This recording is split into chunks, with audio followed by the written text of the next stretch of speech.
Hello, America. I'm Camille Chandler, and this is Qualitative Listening. I want to hear your stories, so share your stories. Have your businesses been negatively impacted by quantitative tightening? Has your business valuation going down under this current stage of quantitative tightening? Let's go over how quantitative tightening affects business valuation. It makes money more expensive and harder to get. This has a domino effect on how investors, analysts, and buyers perceive the value of a business. Here's how it plays out.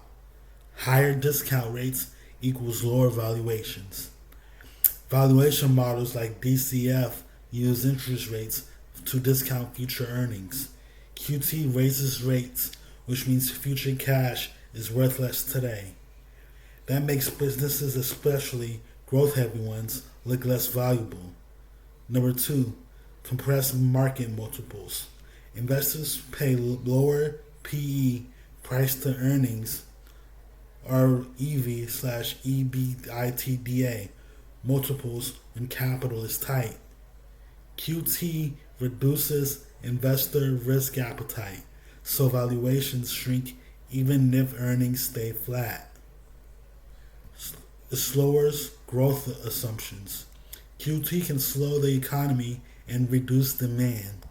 Lower consumer or business spending equals weaker revenue projections, especially in cyclical or discretionary sectors. Slower growth equals lower valuation, especially for startups in tech. Number 4, less access to cheap capital. QT makes it harder for businesses to borrow or raise equity at favorable terms.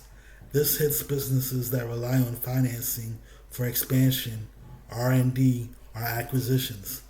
Lack of funding equals stalled growth, which drags valuations down. Number 5, exit activity slows. Fewer IPOs, fewer big M&A deals, and lower pricing when they do happen. Investors become more selective and sellers get lower multiples in private markets too.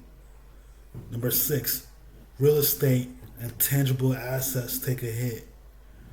For asset-heavy businesses like REITs or manufacturers, rising cap rates driven by QT lower asset valuation. This directly impacts book value and perceived enterprise value. QT tightens money supply, raises interest rates, cools investor appetite, and lowers growth expectations. All of this is what tends to depress business valuations across the board. That's the show, folks. Thanks for listening to Qualitative Listening.